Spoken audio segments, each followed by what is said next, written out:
स्तुती करतो देवाची. ज्या विषयासंबंधानं आज आम्ही पाहणार आहोत,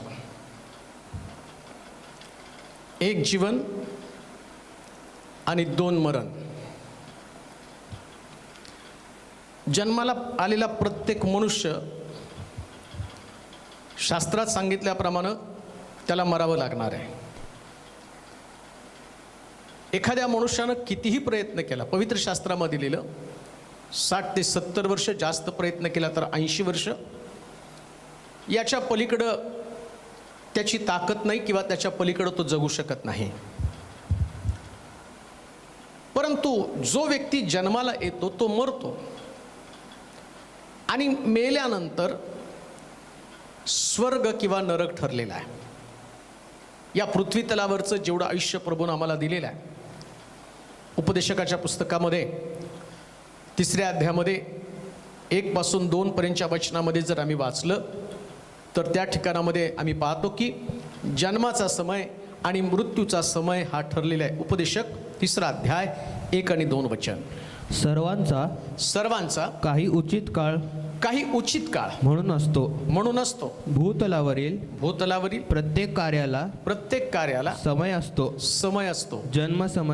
जन्म समय व मृत्यू समय, रोपण्याचा समय व रोपलेले उपटण्याचा समय. शास्त्र सांगतं जन्माचा समय आणि मृत्यूचा समय हा देवानं आपल्या हातामध्ये ठेवलेला आहे. म्हणजे जगामध्ये कोणत्याही व्यक्तीला आपला मृत्यू टाळता येत नाही, पण एक मृत्यू मात्र टाळता येणार आहे. या जगामध्ये 2 मृत्यू आहेत. जन्माला आलेल्या प्रत्येक व्यक्तीच्या वाट्याला जर 1 जन्म असेल तर 2 मृत्यू, आणि 2 जन्म असेल तर 1 मृत्यू. शारीरिक मृत्यू, जन्माला आलेला जो व्यक्ती आहे आणि त्या प्रत्येकाचा शारीरिक मृत्यू होणार आहे. मग तुमच्याकडे किती पैसा असू द्या, तुमच्याकडे किती ताकद असू द्या, किती नावाजलेले व्यक्ती तुम्ही असू द्या. कालच टीव्हीला एक बातमी सांगितली आणि त्याच्यामध्ये 1500 कोटी रुपयाची संपत्ती असणारा नगरसेवक, परंतु करोनामुळं तो मेला आणि मेल्यानंतर त्याच्या प्रेताला अग्नी देण्यासाठी त्याचे नातेवाईक सुद्धा उपस्थित नव्हते.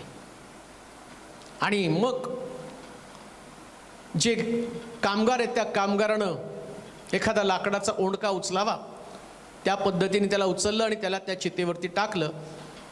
ना त्याचा पैसा त्याला वाचू शकला, ना त्याचं पद त्याला वाचू शकलं, ना कार्यकर्ते त्याच्या मागं मैतीला आले, कोणी सुद्धा त्याच्याकडे आलेला नाही. हा जन्मलेला प्रत्येक व्यक्ती मृत्यू टाळण्याची क्षमता त्याच्यामध्ये नाही. मृत्यूचा कालखंड पण तो वाढवू शकत नाही. देवानं ठरवलं तरच. देव कोणाचंच मरण टाळत नाही. देव ठरवतो या समयाला त्याने मरायला पाहिजे, त्या समयाला तो मरतो. मग कोणी अपघातामध्ये मरेल, कोणी वेगवेगळ्या पद्धतीने मरणार आहे, पण मृत्यू हा प्रत्येक मनुष्याला अटळ आहे. त्याच्यातनं कोणीच वाचू शकणार नाही.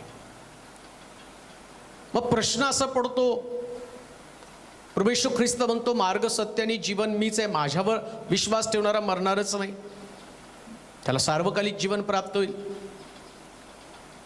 मग येशू ख्रिस्त जीवन आहे तर तो आम्हाला ते जीवन का देत नाही जे आम्ही अपेक्षा करत आहोत. जर प्रभू येशू ख्रिस्त मेला, तो पुनरुत्थान झाला आणि स्वर्गात घेतला गेला, तर याचा अर्थ प्रत्येक व्यक्तीला मरणं अगत्याचं आहे. मग तुम्ही म्हणाल हानोकाला उचललं गेलं, मोशेचा देह पण स्वर्गामध्ये गेला, हानोकाला मरणाचा अनुभव आला नाही. मग तशाच पद्धतीनं आम्हाला सुद्धा मरण आम्ही सुद्धा मरता कामा नये, आमचंही मरण टळलं जाईल. मरण कोणाचं टळलं जाणार नाही. येशू मेला, हनोक जरी मेला नाही, तो 300 वर्ष देवाबरोबर चालला, त्याला लोकांतरी उचलून नेण्यात आलं, पण ती प्रोव्हिजन आहे, पवित्र शास्त्रामध्ये सांगितलेलं आहे. आणि त्या प्रोव्हिजन प्रमाणे देवाबरोबर चालल्यावरती कोणते आशीर्वाद मिळतात हे सांगण्यासाठी एक उदाहरण म्हणून त्या ठिकाणामध्ये त्याला ठेवलेलं आहे. पण येशू ख्रिस्त ज्या प्रोसेस त्यानं केलेल्या आहेत आईच्या उदरातनं जन्म आला, मरियेच्या पोटी त्यानं जन्म घेतला, त्याची सुनता झाली, त्याचा बाप्तिस्मा झाला आणि मग 33.5 वर्षानंतर तो मेला. एक मनुष्य म्हणून जन्माला आल्यावर मरणाच्या सगळ्या किंवा जन्माला आल्याच्या सगळ्या प्रोसेस त्यानं पूर्ण केलेल्या आहे. प्रश्न उरतो, मरण जगामध्ये आलं तरी का? आणि प्रत्येकाला त्याला सामोरं जायचंय. रोमकराचं पत्र त्याचा 5वा अध्याय आणि त्याचं 12 वचन आपण वाचणार आहोत. का मरण या जगामध्ये आलेलं आहे? रोमकराचं पत्र त्याचा 5वा अध्याय आणि त्याचं 12 वचन. एका माणसाच्या द्वारे पाप जगात शिरले, पाप जगामध्ये शिरलं आणि पापाच्या द्वारे मरण शिरलं, आणि सर्वांनी पाप केल्यामुळे सर्व माणसांमध्ये अशा प्रकारे मरण पसरले. का मरण पसरलं? एक माणसानं पाप केलं. कोण मनुष्य? तो एदेन बागेमधला आदाम. बरं, त्याला आज्ञा तरी काय दिली होती? सगळ्या झाडाचं फळ खा, मधल्या झाडाचं फळ खाऊ नकोस. एक साधी आज्ञा. त्या आज्ञेचं पालन जर त्यानं केलं असतं तर कदाचित मरण जगामध्ये कधीच आलं नसतं. मग आम्ही असं म्हणतो त्या व्यक्तीनं पाप केलं, त्याचा दोष आम्हाला का? आता त्याचं उदाहरण तर तुमच्या समोर आहे. एक पाप त्याच्यातून घडलं. एका पापामुळं त्या आदामाला एदेन बागेतनं घालवलं. सैतानाचं ऐकायचं नाही, ते फळ खायचं नाही. त्या सैतानाने त्याला बोलवलं, फळ खाल्लं. आता एवढं सगळं मोठं उदाहरण आमच्या समोर आहे. आम्ही म्हणतो आमच्यामध्ये मरण नको आहे. मग पाप कसं आवडतं? पापापासून सुटका नको, पण मरणापासून सुटका हवी आहे. आमचा प्रॉब्लेम काय माहिती का? आम्ही म्हणतो की आदामानं पाप केले, त्याची शिक्षा आम्हाला भोगायला लागलेली आहे. मग आता तरी तुम्ही तेच करताय ना. एक मरण तर तुम्ही टाळू शकत नाही. पापाचा देह असल्या कारणानं दावीद म्हणतो मी जन्माचाच पापी आहे. माझ्या मातेनं गर्भधारण केलं तेव्हापासूनचा मी पापी आहे. माझ्यामध्ये पाप राज्य करत आहे. मुळात मनुष्याचा जन्म पापातच आहे. मग हे पाप मनुष्यावरती सत्ता गाजवतं आणि आता या देहाचं मरण कोणी टाळू शकत नाही. पण एक गोष्ट मात्र निश्चित आहे, बायबल सांगतं मी त्याला दीर्घायुष्य देऊन तृप्त करेल जो परात्पराच्या गुप्तस्थली बसतो. हा तुमचं आयुष्य तुम्ही वाढवू शकता धार्मिक जीवन जगून. देवानं तुमच्या आयुष्याची मर्यादा ठेवलेली आहे. पण ज्यास प्रभू एखाद्या व्यक्तीविषयी रागावतो ना, जसं आम्ही पाहतो की एक मनुष्यानं शेतामध्ये पीक पेरलं, भरपूर पीक आलं आणि मग तो म्हटला मी कोठारं बांधतो. त्यानं कोठारं बांधली, धान्याची कोठारं बांधून सगळी पोती त्याच्यामध्ये ठेवून टाकली आणि तो म्हटला हे जीवा खा पी मजा कर. आणि तेवढ्यात प्रभू म्हटलं तुझा आत्मा तुझ्यापासून मला काढून घ्यायचं का? त्यास मनुष्य खाली खुशालीचं जीवन म्हणजे त्याच्या मनाला जे आवडतं ते करण्याचा प्रयत्न करतो ना, त्याचं लक्ष देवाकडे जात नाही. जन्माला आलो कशासाठी तो उद्देश त्याच्या लक्षात येत नाही. मग देवाचा न्याय करण्याची पद्धत किंवा त्या मनुष्याला देवाचं अस्तित्व दाखवायचं तर त्यावेळेस तो मरण त्याच्यामध्ये पाठवतो. आम्ही पाहतो पवित्र शास्त्रामध्ये जेव्हा जेव्हा देवाच्या लोकांनी बंड केलं, रानामध्ये इस्रायल लोकांनी कुरकुर केली, मरीच्या रूपानं त्यानं मरण त्यांच्यामध्ये पाठवलं. लाखो लोक त्या ठिकाणामध्ये मेलेले आहेत. त्याचं कारण आहे मरण आल्याशिवाय मनुष्य देवाकडे पाहत नाहीये. तरुणपणामध्ये एखादा व्यक्ती आपल्या मनाच्या इच्छेप्रमाणे वाटेल तसं वागतो, पण नंतर म्हातारा झाल्यावर त्याला आपोआप कळतं की आता मृत्यू जवळ आलेला आहे आणि मृत्यू जवळ आला म्हणून आता देवाच्या जवळ जाणं गरजेचं आहे. पण तरुणपणात नाही सुचत ते. म्हणजे मृत्यू एक अशी गोष्ट आहे की ती मनुष्याला विचार करण्यासाठी भाग पाडते. पण मला त्याच्यामध्ये जास्त जायचं नाही. मला तुम्हाला हे सांगायचंय, पाप जगामध्ये आल्यामुळं मरण जगामध्ये आलं. पापाचं वेतन मरण आहे. प्रत्येक व्यक्ती काही ना काहीतरी पाप करतो जन्मलेल्या दिवसापासून आतापर्यंत. पौल म्हणतो मी सगळ्यात मोठा पापी आहे. प्रत्येक व्यक्ती पापी, मी सुद्धा पापी आहे. माझ्यातून पण रोज काहीतरी पाप घडतं.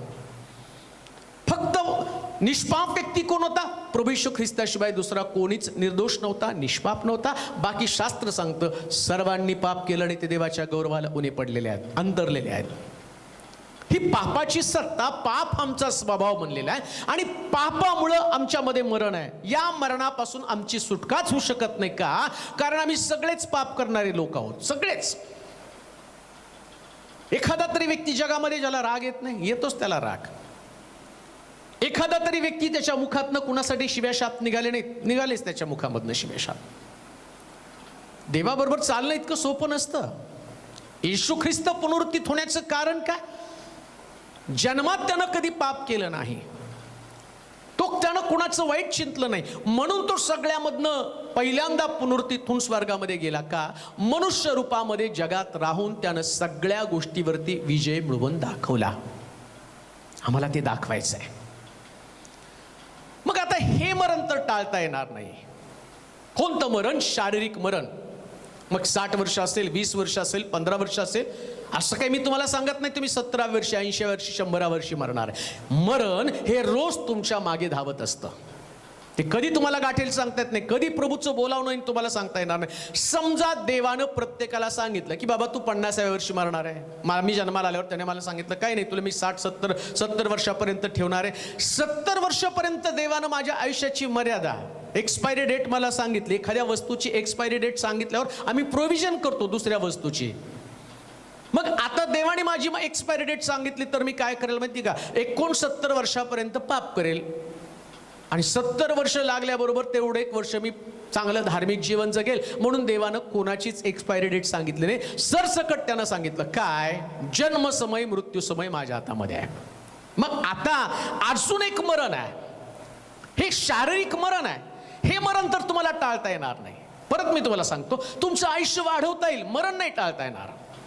100 वर्ष, 150 वर्ष प्रभूचीच असेल तर तुम्हाला तो ठेवेल. जेवढी आयुष्याची मर्यादा देवानं तुम्हाला ठेवली, जसं मी पाहतो हिजकियासाठी देव म्हटला तुझ्या घराची निर्वाणीरव कर. पण हिजकियाने पश्चाताप केला, रडला देवासमोर आणि त्याच्या आयुष्याची 15 वर्ष त्यानं वाढवली. त्याचं मरण टळलं, 15 वर्ष वाढलं, पण तो परत मेला. लाजरस कबरेतनं जिवंत झाला, पण तो परत मेला. तिरडीवरचा मुलगा जिवंत झाला, पण तो परत मेला.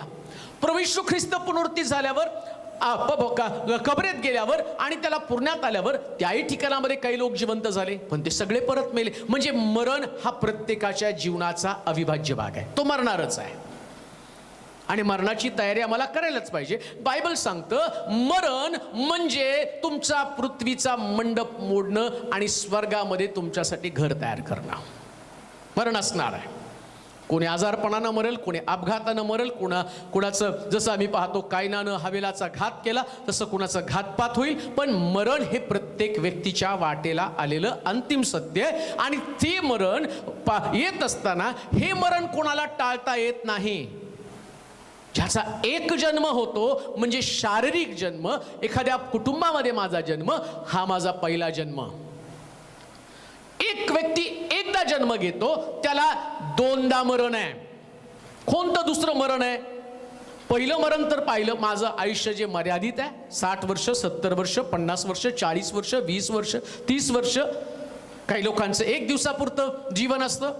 एक बाळ जन्माला येतं, काही तास जिवंत राहतं, ते मरतं. हे देवानं प्लॅन आहे आणि देवाला प्रश्न विचारण्याचा आम्हाला अधिकार नाही. तो का मेला तो त्याचा प्रश्न आहे, तो त्याचं काम करतो. प्रियानं त्याला माहिती आहे या सृष्टीचं नियोजन कसं करावं, कशा पद्धतीने त्याला वाढवावं, किती काळ त्याला ठेवावं. आणि सगळं करत असताना सगळ्यात महत्त्वाची गोष्ट स्वर्गाच्या राज्यामधलं अनंतकालचं जीवन, आणि ते जगण्यासाठी आम्हाला प्रयत्न करावा लागेल. तर पहिलं मरण आम्ही पाहिलं ते शारीरिक मरण आहे.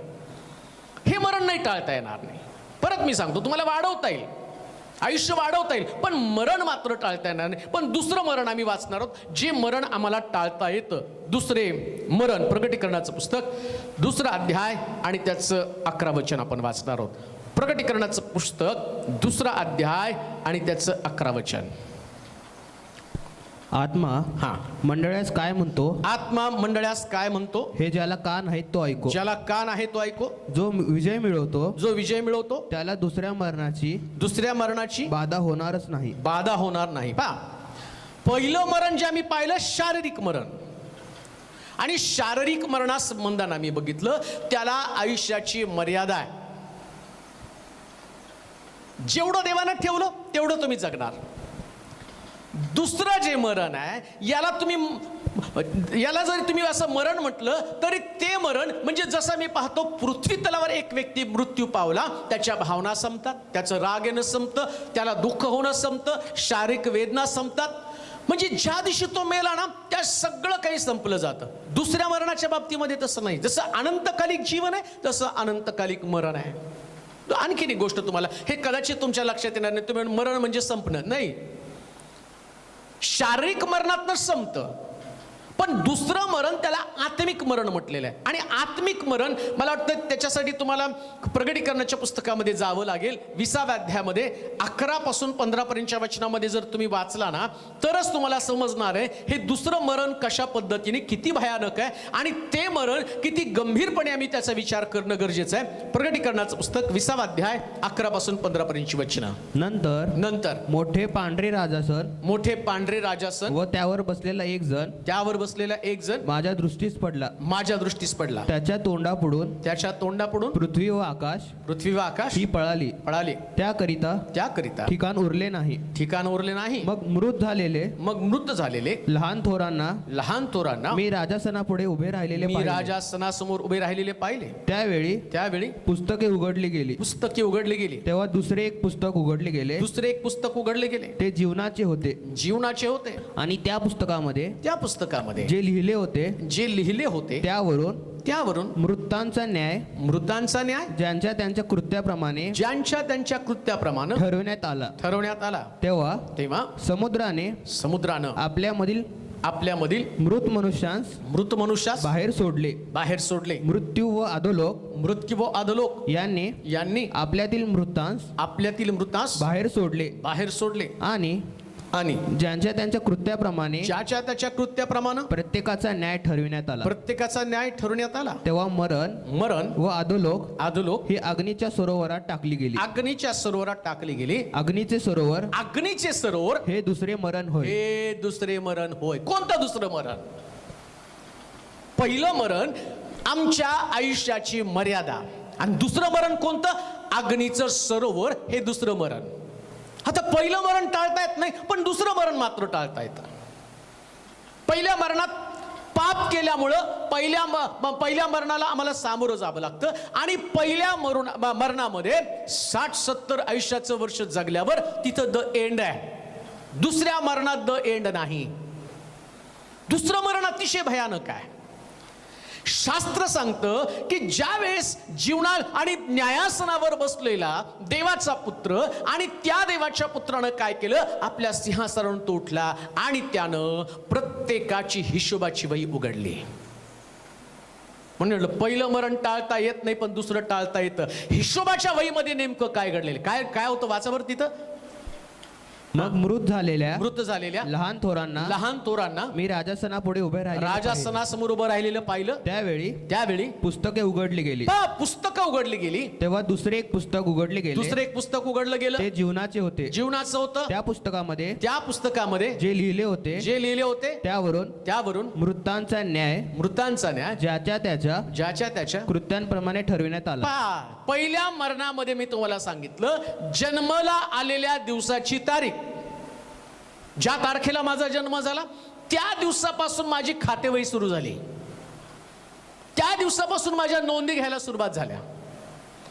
मग जीवनाचं पुस्तक उघडलं. माझं नाव पास्टर मनोज तेलोरे, जन्मतारीख तिथं लिहिली गेली, कोणत्या तारखेला जन्मला, कोणत्या सालामध्ये लिहिला, आणि प्रत्येक तारखेचं हिशोब पहिल्या पानावरती 1 ऑक्टोबरला मी जन्माला असेल तर 1 तारखेला जन्मलेल्या दिवसापासून माझ्या सगळ्या असणाऱ्या नोंदी तिथं ठेवल्या गेल्या. आणि ज्या दिवशी मी स्वर्गामध्ये पोहोचलो ना, त्या तो दुसरं तिसरं काही करणार नाही. पहिल्यांदा म्हणणार तुमचं ते खातवही घेऊन या. मनोज तेलोरे न्यायसनासमोर आलेला आहे, त्याची खातेवही घेऊन या. आणि मग त्यानं केलेल्या पाप पुण्याचा हिशोब, खातेवही काय लिहिलं शब्द? जीवनाची पुस्तकं. तेव्हा दुसरे एक पुस्तक उघडले गेले. ते जीवनाचं होतं. आणि त्या पुस्तकामध्ये जे लिहिले होते त्यावरून मृतांचा न्याय ज्याच्या त्याच्या कृत्याप्रमाणे ठरविण्यात आला. प्रत्येकाचा हिशोब ठेवला जाणार आहे. प्रश्न असा उरतो, हिशोब ठेवला जाणार आहे म्हणजे जमेची बाजू आणि खर्चाची बाजू असणार आहे. जमेच्या बाजूमध्ये काय असणार आहे? किती खरं बोलला, किती रागावरती विजय मिळवला, किती चर्चला गेला, परिवाराला किती प्रामाणिक राहिला, किती मोहावरती विजय मिळवला, किती प्रेमाची संधी तू साधली, आत्मिक जीवनाला किती बलवान केलेला आहे, क्षमा किती लोकांना केलेली आहे, देवाचे नियम किती वेळा पाळले. आता हे सगळं तुम्ही पाळत असताना आठवड्यात एकदा चर्चला गेला, 7 दिवस पाप केलं, मग जमेच्या बाजूला जर तुम्ही बघितलं तर 1च दिवस, आणि खर्चाच्या बाजूला बघितलं तर 6 दिवस तुम्ही पापाचे दिवस खर्च केलेले आहे. आता न्याय करताना तुमची वजा कमी आहे, वजा जास्त आहे आणि अधिक कमी आहे. कृत्याप्रमाणे तुमचा न्याय. मग दावीद काय म्हणतो माहिती का, मी परमेश्वराजवळ एक वरदान मागितलं, ते की त्याच्या मंदिरात माझी वस्ती व्हावी, यासाठी की अहोरात्र त्याचं मनोरूप पाहत राहावं. जमेची बाजू वाढवा. पाप करणाऱ्या प्रत्येक व्यक्तीचा हिशोब त्या दिवशी घेतला जाईल. आता तुम्हाला वाटतं तसं वागू शकता. उपदेशकाच्या पुस्तकामध्ये सांगितल्याप्रमाणे, हे तरुणा, तुझ्या तारुण्यामध्ये तुझं अंतःकरण तुला उल्हास देव, तुझ्या मनाला येईल तसं वाग. मारामाऱ्या कर, व्यभिचार कर, व्यसन कर, मंडळीमध्ये बंड कर, आई वडिलांच्या विरोधात बंड कर, कोणाचं ऐकू नकोस. चर्चला जायचं तर जा, नाही जायचं तर नको जाऊ. दारू पी, तंबाखू खा, व्यभिचार कर, जारकर्म कर, जाणाऱ्या येणाऱ्यांना त्रास देणाऱ्या कृती कर, तुझ्या घरातल्या लोकांना त्रास देण्याचं आणि काम करायचं तुला कर. पण शास्त्र काय सांगतं माहिती का, ज्या दिवशी तुमच्या आयुष्याची मर्यादा संपेल आणि मग तुम्हाला बंदिस्त करण्यात येईल, समुद्रातनं प्रेत बाहेर टाकले जातील, अधोलोक उघडेल आणि सगळी असणारे मेलेले मृतात्मे बाहेर येतील, आणि बाहेर आल्यावर मग कोकऱ्यासमोर तुम्हाला उभं राहावं लागणार आहे, आणि ते मरण तुम्हाला टाळता येणार नाही. दुसरं मरण मग तुम्हाला टाळता येणार नाही. आता जिवंत आहात ना, म्हणून मी तुम्हाला सांगितलं, जर एक व्यक्ती प्रवास करतो ना, तर प्रवासामध्ये त्याचा प्रवासाचा वेळ अतिशय कमी असतो, परंतु त्या प्रवासामध्ये त्याला कितीतरी वेळ एका जागी बसावं लागतं. घरामध्ये खातो तसं खाऊ शकत नाही, घरामध्ये झोपतो तसं झोपू शकत नाही, त्याला मध्ये जागं राहावं लागतं. कधी कधी येणाऱ्या जाणाऱ्या लोकांचा त्याला त्रास होतो, पण तो त्या प्रवासातनं तो काही उडी मारत नाही. त्याला माहिती प्रवास संपणार आहे. मेन डेस्टिनेशन काय, मुख्य आणि जिथं पोचायचं ते ठिकाण कोणतं आहे, त्या ठिकाणापर्यंत त्याला पोचायचं आहे. आणि त्या ठिकाणापर्यंत पोचत असताना त्याला माहिती आहे हा प्रवास अल्प आहे. तसं आमचं पहिलं जे जीवन आहे, ज्याच्यामध्ये आम्ही जगत आहोत, तो आमचा प्रवास आहे. पण हा मुख्य प्रवास संपल्यावर ज्या मुख्य ठिकाणात आम्हाला पोचायचंय, तिथपर्यंत जाताना आम्हाला त्रास भोगावा लागणार आहे. कान देऊ नाही का? आहे तसं जीवन जगणाऱ्या लोकांसाठी मला सावधगिरीचा इशारा द्यायचा आहे. तुम्हाला वाटत असेल मी कसंही कर्म केलं तरी मला स्वर्गाच्या राज्यामध्ये प्रवेश मिळेल, अजिबात मिळणार नाही प्रियानो. स्वर्ग हे आयऱ्या गैऱ्यांचं ठिकाण नाही. पुष्कळ जण आतमध्ये जाण्याचा नेटानं प्रयत्न करील, पण त्यांच्याच्यानं जावणार नाही असं पवित्र शास्त्र सांगतं. हे जे ठिकाण आहे, हे गंभीर लोकांचं ठिकाण आहे. हे पवित्र आणि शुद्ध जीवन जगणाऱ्या लोकांचं ठिकाण आहे. तुम्हाला माहिती का, 1,44,000 शिक्का मारला. इस्रायलाच्या 12 वंशातल्या आणि 12,000 लोकांना निवडलं, आणि त्याच्यामध्ये असं लिहिलं, स्त्री संघानं मलिन झालेले ते 1,44,000. मलिनतेपासून अलिप्त राहणारं ते पहिलं फळ. ज्या लोकांनी आपलं पावित्र्य जमलं, ज्या लोकांनी जपलं, ज्या लोकांनी आपली शुद्धता जपली. कोणत्या गोष्टी तुम्हाला अपवित्र करत आहे? तुम्ही असं म्हणू नका, रात्री झोपताना तुम्ही प्रार्थना करता त्यास म्हणता कळत न कळत घडलेल्या पापांची क्षमा कर. अरे बायबल वाचतो तर तुझं पाप तुला कळलंच पाहिजे ना काय? आणि पवित्र आत्मा तुम्हाला सांगतो तुम्ही ज्या चुकीच्या गोष्टी करता त्यावेळेस, जे चुकीचे ते आम्ही करतच राहतो, मग ते तुमच्या खात्यावर पडत राहणार आहे. आणि आत्ता तुमच्या खात्याबद्दल तुमच्याकडनं हिशोब घेणार नाही, वही भरली पाहिजे. गव्हर्नमेंटला पण हिशोब सबमिट करताना मध्ये सबमिट नाही करता येत हिशोब. 31 मार्च पर्यंत सगळ्यांचा जमा खर्च आणि एकत्र करून मग त्याचा ताळेबंद करून सरकारकडे दिलं जातं. तसं वरती पण आमचं गव्हर्नमेंट आहे, तिथं आमचा देव आहे. एकदा तुमच्या सगळ्या जीवनाचा लेखाजोखा जमा करेल, मग न्यायाच्या दिवशी तो ठरवेल आणि मग तिथं शेरा मारेल. आणि बायबल काय सांगतं माहिती का, हे दुसरं मरण आहे. या दुसऱ्या मरणासाठी तुम्हाला आत्ता जे जीवन जगत आहात ना, याच्यामध्ये तुम्हाला बदल करणं गरजेचं आहे. कसं टाळता येईल हे दुसरं मरण? अग्नी आणि गंधकाच्या सरोवरामध्ये जाण्यापासून तुम्ही स्वतःला कसा बचाव करू शकता? पहिलं मरण तर तुम्हाला टाळता येणार नाही. पहिल्या मरणामध्ये आम्ही पाहतो की तुमचं आयुष्य वाढवण्यासाठी स्तोत्र, आणि मला वाटतं त्याचं 91 स्तोत्र आणि त्याचं 14 पासून 16 पर्यंत वचन आपण वाचूया. हे तुमचं मरण काही काळ तुम्हाला लांबवता येईल. कसं लांबवता येईल वाचूया. स्तोत्र 91. पहिलं मरण जे आहे ते आम्हाला काही काळ लांबवता येईल. 91 स्तोत्र 14 ते 16 पर्यंतची वचन.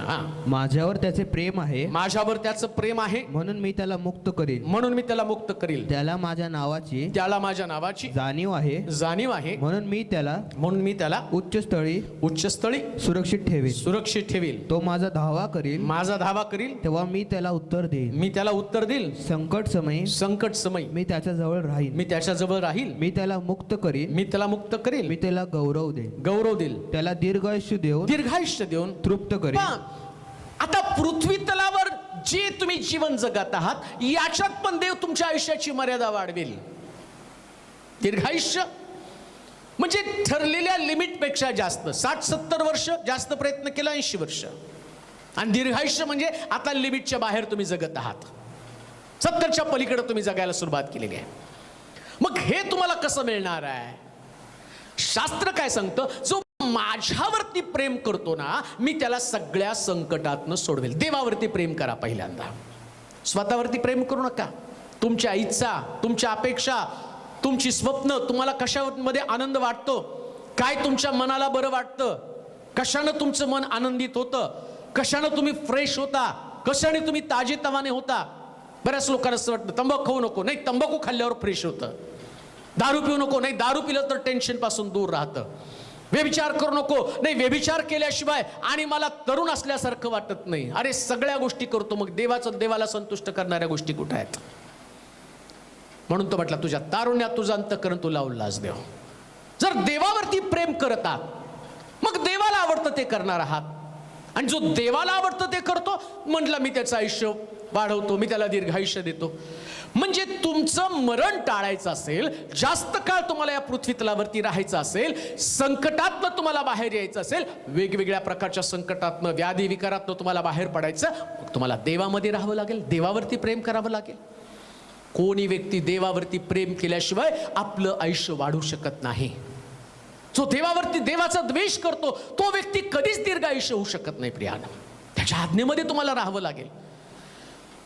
म्हणून म्हटलं या मरणाला तुम्ही दूर करू शकता, पण दुसरं मरण मात्र टाळू शकता. दुसरं मरण म्हणजे अग्नी आणि गंधकाचं सरोवर, नरक. या दुसऱ्या मरणाला तुम्हाला 100% टाळता येईल. कसं टाळणार आहात तुम्ही? काय केलं ना या मरणातून तुम्ही स्वतःचा बचाव करणार आहात? अंतिम समय जवळ आलेला आहे, घटका भरलेली आहे. तुताऱ्याचा नाद कधी होईल, कधी देवाचा पुत्र ढगावरती बसून मनुष्य जातीला प्रगट होईल सांगता येत नाही प्रियांनो. परंतु अग्नी आणि गंधकाचं सरोवर ज्या ठिकाणामध्ये तुमचा आत्मा टाकला जाणार आहे, लक्षात घ्या. पृथ्वी तलावरचं 60-70 वर्षाचं आयुष्य संपल्यावर तुम्हाला विसावा आहे, पण अग्नी आणि गंधकाच्या सरोवरामध्ये कधीच विसावा नसणार आहे. तिथल्या यातना तुम्हाला भोगाव्याच लागणार आहे. जो तुम्हाला तुमच्या भावना आहेत आणि तुमचं रडणं तिथं असणार आहे. बायबल सांगतं जिथं रडणं आणि दात खाणं असं त्या ठिकाणा संबंधानं म्हटलेलं आहे. तिकडचा अग्नी विचत नाही आणि तिथल्या विंचवानं मारलेला दंश, सापानं केलेला दंश आणि त्या ठिकाणच्या वेदना तुमच्या असणाऱ्या आत्म्याला त्याची जाणीव होणार आहे. परंतु त्या ठिकाणचं मरण आणि ते मरण म्हणजे तुम्हाला अनंतकालिक यातना भोगणं. जोपर्यंत सुखलोक अस्तित्वात आहे तोपर्यंत नरक अस्तित्वात आहे, जोपर्यंत देव अस्तित्वात आहे तोपर्यंत नरक अस्तित्वात आहे. आणि आम्ही पाहतो या दोन्ही गोष्टी आम्हाला टाळता येणार नाही. एकदा अंतिम समय झाला, एकदा हे जग सोडून निघून गेलो, एकदा मरणानं मला गाठलं, त्याच्यानंतर ना मला पश्चातापाची संधी ना त्या दुसऱ्या मरणापासून मला सुटका करण्याची संधी. आता जोपर्यंत मी जिवंत आहे तोपर्यंत मला स्वतःला प्रिपेअर करावं लागणार आहे, तोपर्यंत मला स्वतःला विजयी जीवन जगावं लागणार आहे. देवाचे प्रिय लोक हो, नरक अति भयानक आहे, नरक अतिशय क्लेशदायक आहे, नरक अतिशय भयंकर आहे. त्या नरकापासून, त्या अग्निगंधकाच्या सरोवरापासून जर तुम्हाला वाचायचं असेल तर वाचण्याचा मार्ग आता मी तुम्हाला सांगत आहे. योहानाचं सुवर्तमान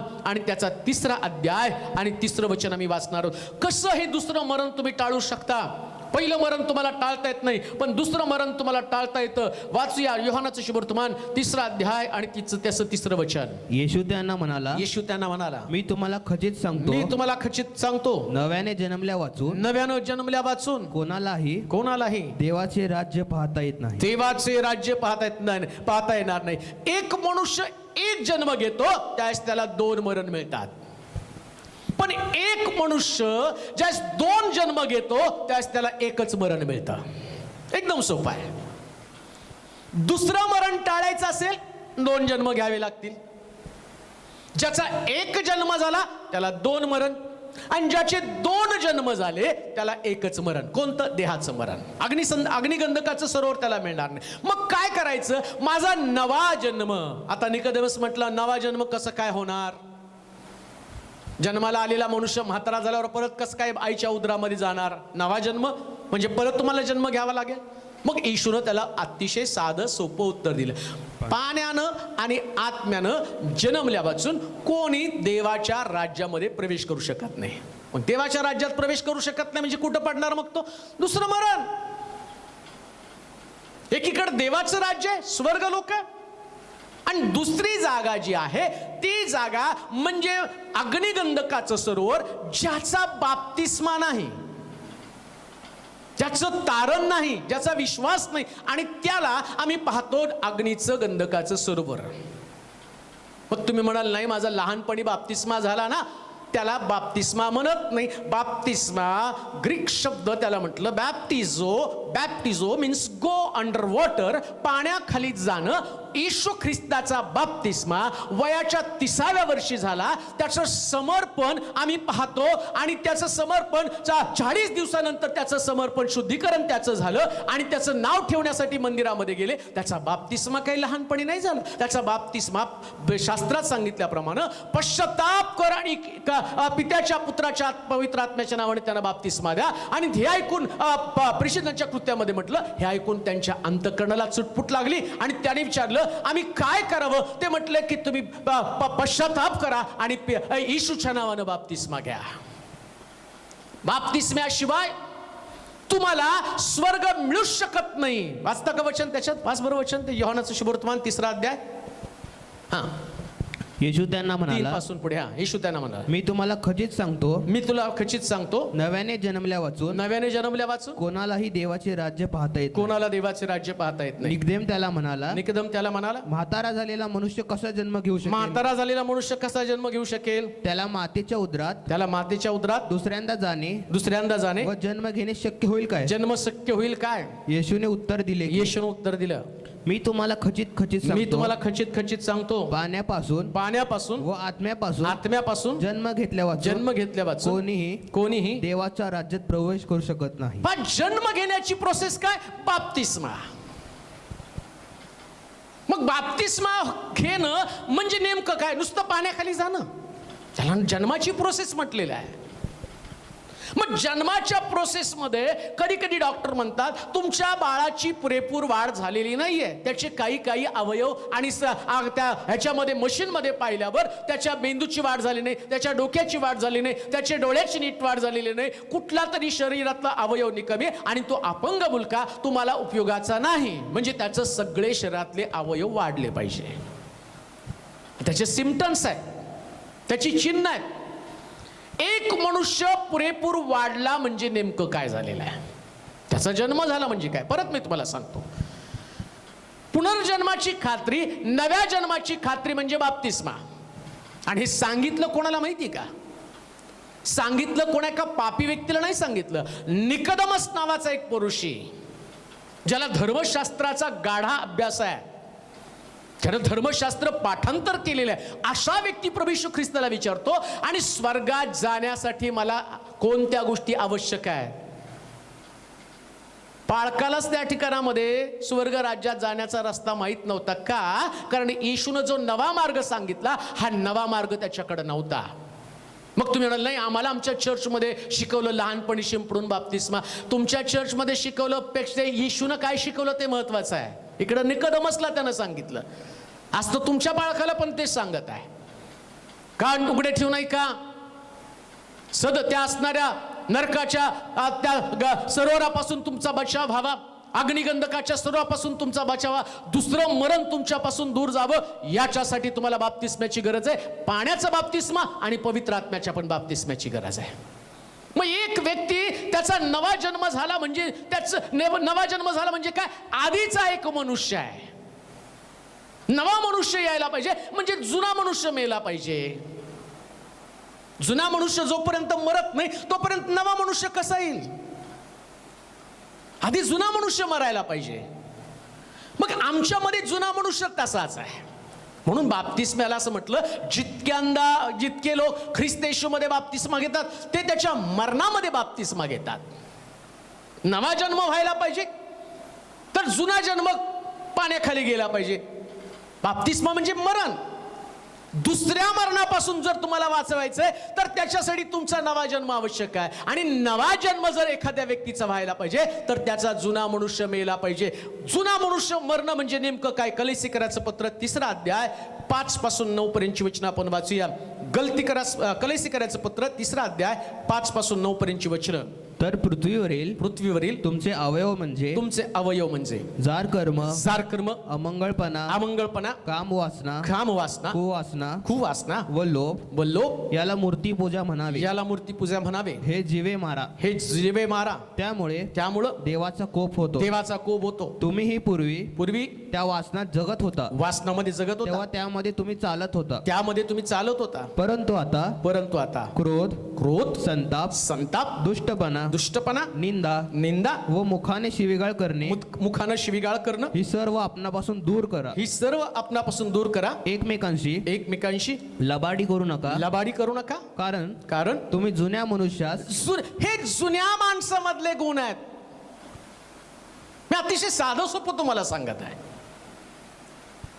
बाप्तिस्मा घ्यायचा, दुसऱ्या मरणापासून तुमची सुटका व्हायची, मग जुन्या माणसाला मारलं पाहिजे. मग जुना माणूस कोण आहे, मी ओळखायचं कसं माझ्यामध्ये जुना माणूस आहे? चर्चला जातो म्हणून मी ओळखायचं कसं? मी चर्चमध्ये मोठ्याने गीत गातो म्हणून मी ओळखायचं कसं? माझ्या हातामध्ये फार मोठं बायबल आहे? नाही.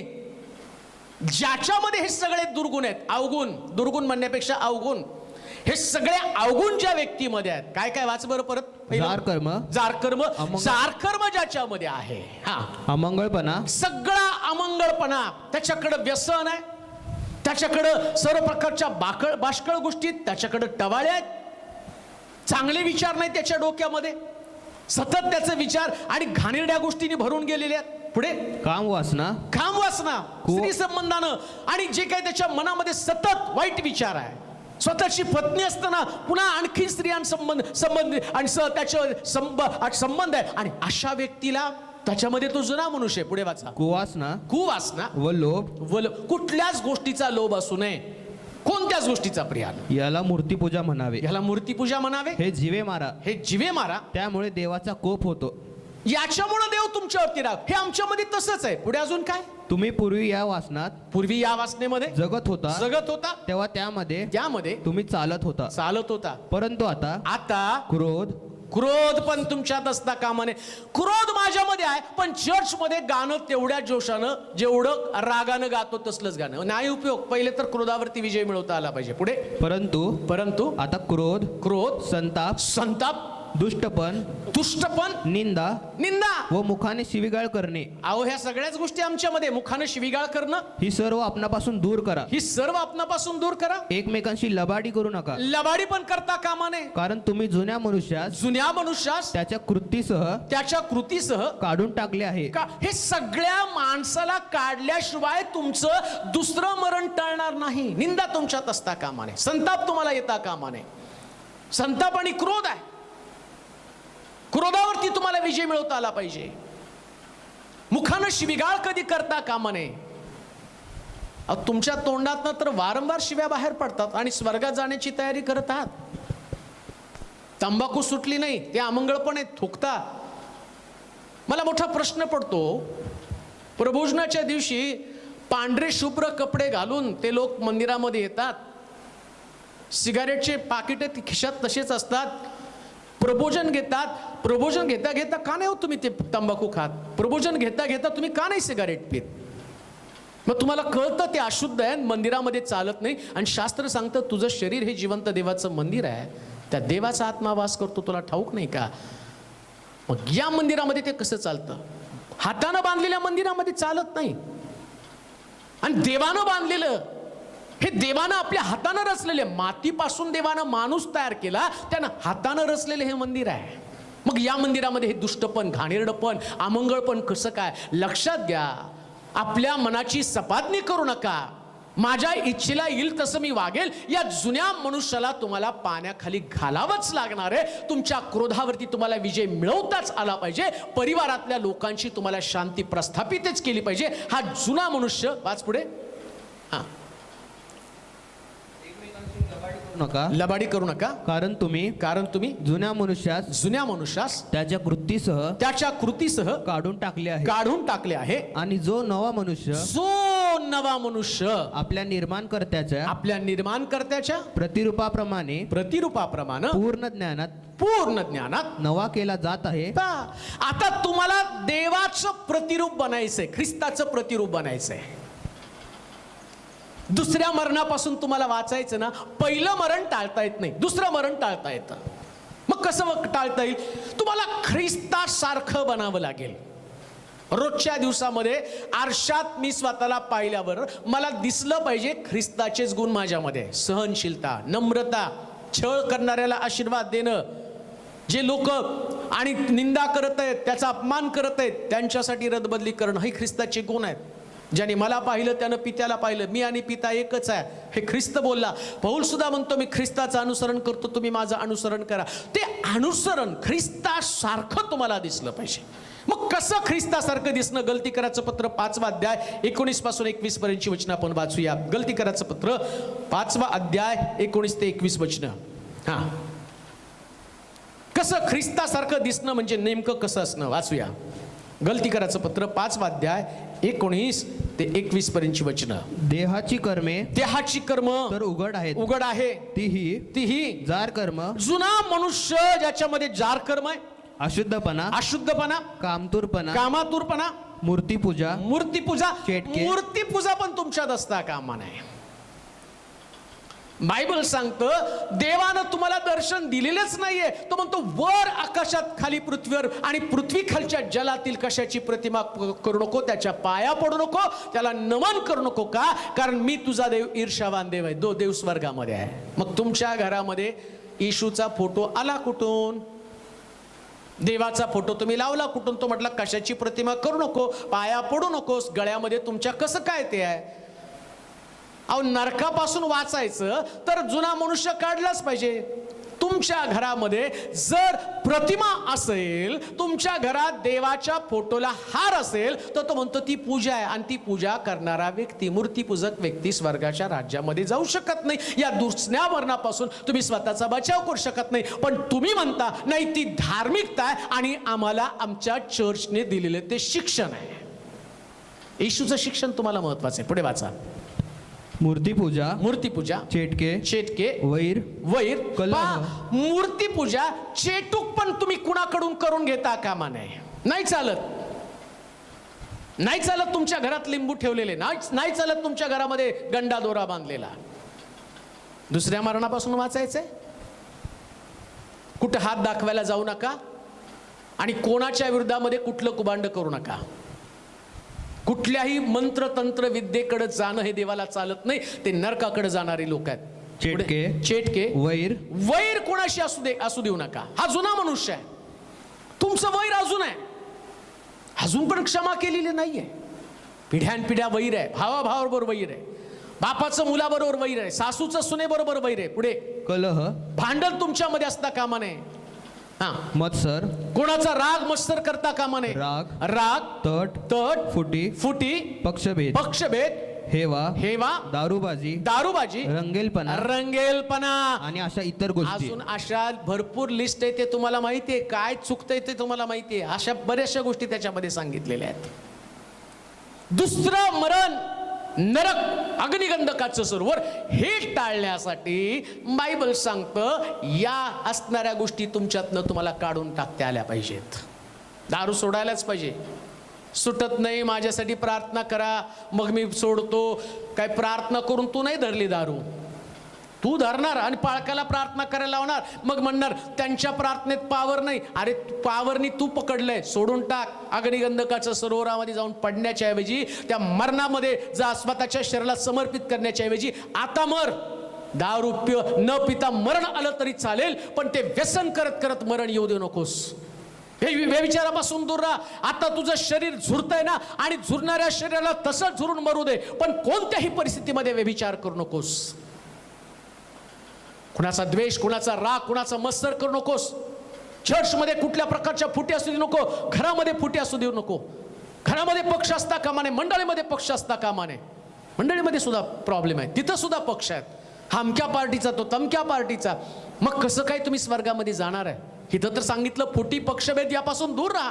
पण मंडळांची अवस्था तशीच आहे. कशी मंडळी स्वर्गामध्ये जाईल? कसं ख्रिस्ती लोक आणि देवाचे निवडले लोक स्वर्गामध्ये पोहोचू शकणार आहे? दुसऱ्या मरणापासून जर सुटका मिळायला पाहिजे तर त्याच्यासाठी ही सगळी लक्षणं तपासा. आता प्रगटीकरण 2:11 काय सांगतं वाचूया. प्रगटीकरणाचं पुस्तक 2रा अध्याय आणि त्याचं 11 वचन. प्रगटीकरणाचं पुस्तक 2रा अध्याय. जर तुम्हाला अग्नी आणि गंधकाच्या सरोवरात म्हणजे दुसऱ्या मरणापासून तुमचा बचाव व्हायला पाहिजे तर काय करायला पाहिजे? वाचूया प्रगटीकरण 2:11. आत्मा मंडळास काय म्हणतो? मंडळास काय म्हणतो? हे ज्याला कान आहेत तो ऐको. ज्याला कान आहे तो ऐको. जो विजय मिळवतो, जो विजय मिळवतो त्याला दुसऱ्या मरणाची, दुसऱ्या मरणापासून टळावं तर तुम्हाला विजय मिळवता आला पाहिजे. रागावरती विजय मिळवता आला पाहिजे, लोभावरती विजय मिळवता आला पाहिजे, व्यसनावरती विजय मिळवता आला पाहिजे, भांडणावरती विजय मिळवता आला पाहिजे, व्यभिचारावरती विजय मिळवता आला पाहिजे. या सगळ्या गोष्टीवरती विजय मिळवल्याशिवाय तुम्ही नाही स्वर्गामध्ये जाणार. विजय तर काहीच नाही. खिशात तंबाखूची डबी तशीच आहे, घरात दारूची बाटली तशीच आहे, भांडण अजून तसंच आहे. चर्चमध्ये गेल्यावर बाप पुढं मुलगा माग, घरामध्ये सासू सुनेचं तोंड बघत नाही, सून सासूचं तोंड बघत नाही. कार्यक्रमामध्ये एक भाऊ दुसऱ्या भावाला बोलवत नाही, त्यानं माझा अपमान केला, मी त्याचा अपमान केला. अरे सगळं तुमच्यामध्ये तसंच आहे. आणि गोष्टी तर करता स्वर्गामध्ये पोचण्याचा. आणि बायबल सांगतं विजय मिळवल्याशिवाय त्याला दुसऱ्या मरणाची बाधा होऊ शकतच नाही. विजय मिळवावा लागेल, अन्यथा तुमच्या दुसऱ्या भाषेत जो विजय मिळवू शकत नाही त्याला दुसऱ्या मरणाची बाधा होणार. बाधा होणार म्हणजे व्हायरस त्याच्यामध्ये शिरणार. फार सुंदर शब्द आहे. आता कोरोनामुळे सगळ्याला समजायला लागलेलं आहे. व्हायरस टच झाला, शरीरात शिरला, एकदा बाधा झाली, मग बचाव कसा करणार? इन्फेक्शन वाढत चाललेलं आहे. कोणतं इन्फेक्शन आहे? एवढं सगळं राग, द्वेष, लोभ, मत्सर, हेवा, दारू, इन्फेक्शन एवढं वाढलेलं आहे. आणि म्हणतो आम्हाला बरं व्हायला पाहिजे, जीवन मिळायला पाहिजे. जीवन मिळायला पाहिजे तर इन्फेक्शन कमी व्हायला पाहिजे. हे करोनाचं इन्फेक्शन जे झालंय ना आतमध्ये, ही व्यसन आतमध्ये बसलेली आहेत ना, स्वभाव आतमध्ये आहेत ना, हे इन्फेक्शन बाहेर काढण्यासाठी गोळ्या आतमध्ये गेल्या पाहिजे. मग त्याच्यासाठी संदेश आहे. मग टोचलेले संदेश आतमध्ये गेल्यावर त्या इन्फेक्शनला बाहेर काढतात. म्हणून लक्षात ठेवा काय केलं पाहिजे नेमकं. 1 पेत्र 2रा अध्याय आणि 24 वचन वाचणार आहोत. पेत्राचं 1 पेत्र आणि 2रा अध्याय आणि त्याचं 24 वचन आपण वाचणार आहोत. विजय आम्हाला मिळवणं गरजेचंच आहे, पण तो विजय मिळवत असताना नेमकं आम्ही काय केलं पाहिजे? 1 पेत्र 2रा अध्याय आणि त्याचं 24 वचन. त्यानं स्वतः तुमची आमची पापे स्वदेही वाहून खांबावर नेली, यासाठी की आपण पापानं मेलेले होऊन सदाचारासाठी जगावे. पहा, मरायचं पापाला आणि जगायचं सदाचारानं वागण्यासाठी. आता विचार चांगले, वर्तन चांगलेलं आहे, कोणाशी वादविवाद नाही, कोणाशी भांडण नाहीये, कोणाशी संबंधानं मत्सर नाहीये, मंडळीवत मी सगळ्यांशी प्रेमाने वागतो, घरामध्ये मी सगळ्यांशी प्रेमानं वागतो, कोणी माझा अपमान केला याच्याशी मला काही घेणं देणं नाही. कारण ध्येय काय? ध्येय स्वर्ग राज्य आहे. ज्याच्याकडे विजन असतं ना तोच व्यक्ती विजय मिळवू शकतो. प्रियानो, विजनच नसेल तर तुम्ही पापच करत राहणार. दुसऱ्या मरणाला टाळण्यासाठी तुम्हाला पापावरती विजय मिळवावाच लागेल. कोणी त्या ठिकाणात त्याच्याशिवाय या नरकापासून स्वतःचा बचाव कोणी करू शकणार नाही. तुम्हाला विजय मिळवता आलाच पाहिजे. रविवारी चर्चचा दिवस असताना मला घरामध्ये आराम करत बसल्यावर कसं स्वर्गामध्ये मी पोहोचणार आहे? एवढं देवाचं वचन ऐकलं पण परिवर्तन नाही आहे. तुम्ही म्हणता नाही आज बदलेल उद्या बदलेल. अरे उद्याच्या दिवसाची तुला काय खात्री? आज रात्री देवाने म्हटलं चल निघायचं तुला सगळं गाशा गुंडाळून, आणि मेला. लाख पाळकानं कब्रस्तानमध्ये येऊन प्रार्थना केली, देवा याच्या आत्म्याचा स्वीकार कर, याच्या आत्म्याला शांती दे. कुठली शांती तुझ्या आत्म्याला मिळणार आहे? कोण सांगितलं तुझा आत्मा विसावा पावलेला आहे? पाळकानं प्रार्थना केली म्हणून, त्याचं प्रोफेशन म्हणून, 4 लोकात त्याला सांगायचंय म्हणून तो तसं प्रार्थना करत आहे. पण मी 100% तुला सांगतो की त्यानं प्रार्थना केली म्हणून तू स्वर्गामध्ये जाणार नाहीये. तुझं कर्म तुला ठरवणारे कुठे घेऊन जाणार आहे. जे प्रगटीकरणाच्या पुस्तकाच्या 20व्या अध्यायामध्ये 11 पासून 15 पर्यंतच्या वचनामध्ये आम्ही वाचलं, त्याच्यात सांगितलं प्रत्येकाच्या कृतीप्रमाणे आणि तो ज्याला त्याला त्या ठिकाणामध्ये हिशोब त्याचा घेऊन त्याला कुठं टाकायचं ठरवणार आहे. जोपर्यंत जिवंत आहात तोपर्यंत तुमच्या कृती तुम्हाला सुधारायचं आहे.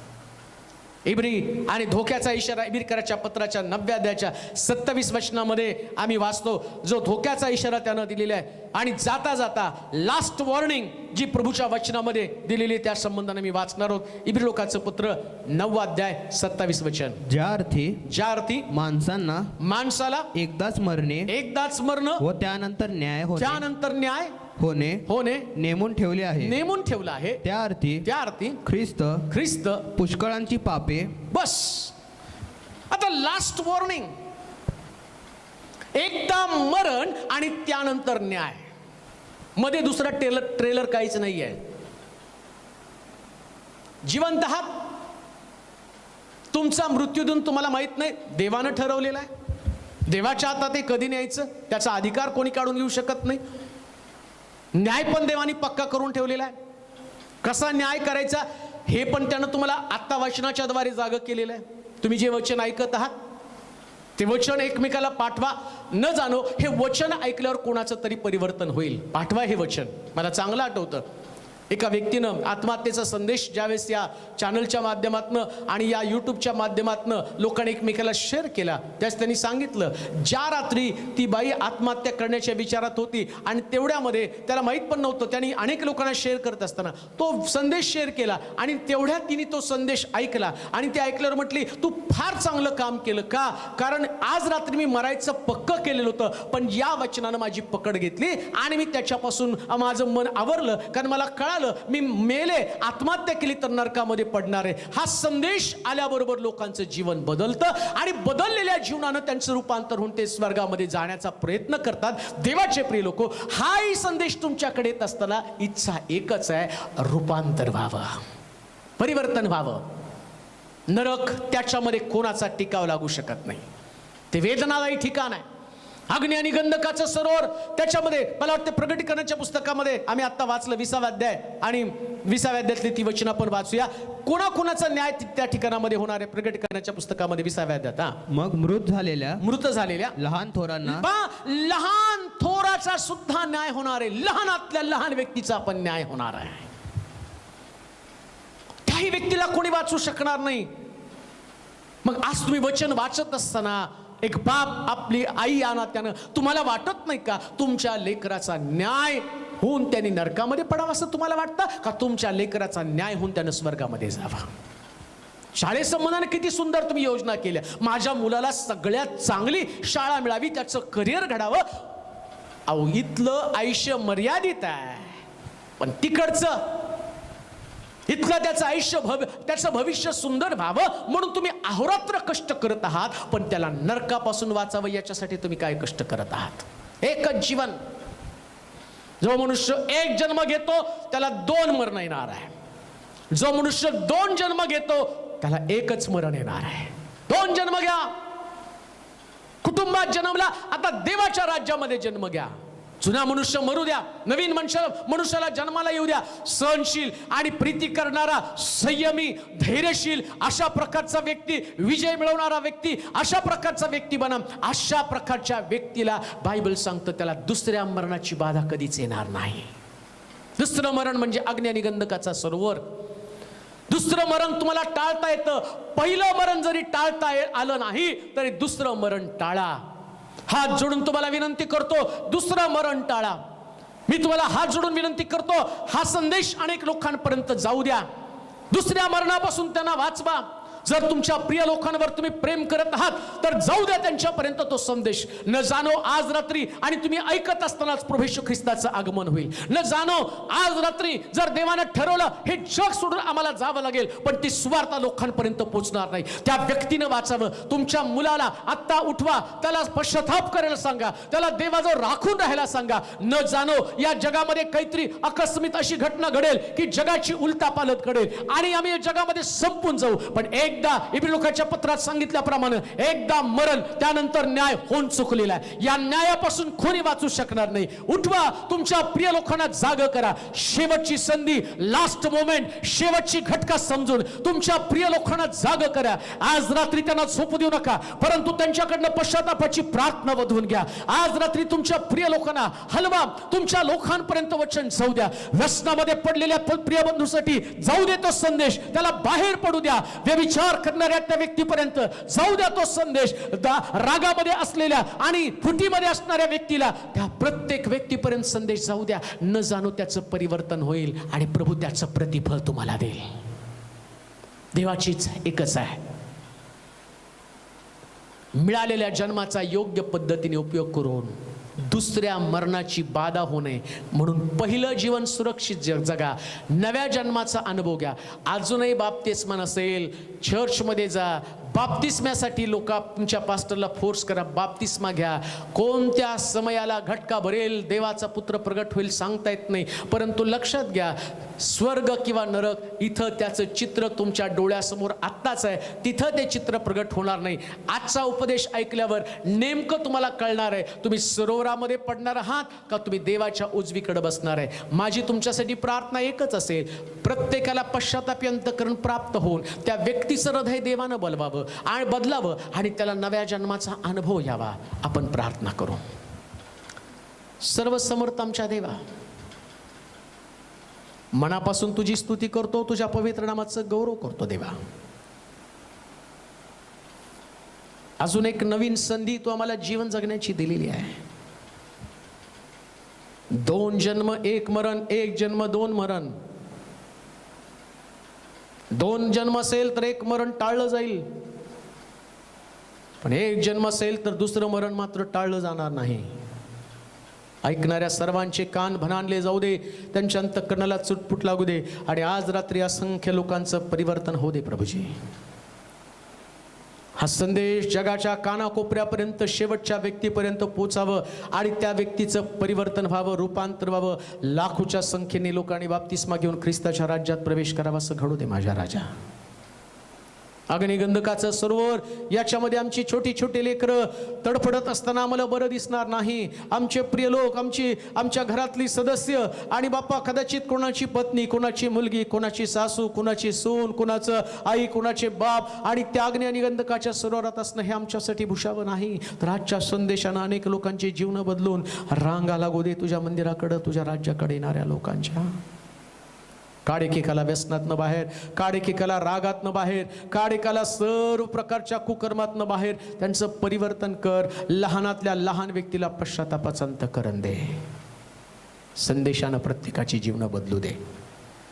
ऐकणाऱ्या प्रत्येक व्यक्तीला प्रोत्साहन दे की हा संदेश अनेक लोकांपर्यंत पोचवावा आणि येऊ दे वार्ता, येऊ दे अशा वार्ता की पुष्कळ लोकांनी ख्रिस्ताला स्वीकारलं, त्यांचं जीवन बदललं, प्रभूनं त्यांचं परिवर्तन केलं आणि ते आता नव्या जन्मामध्ये चालत आहे.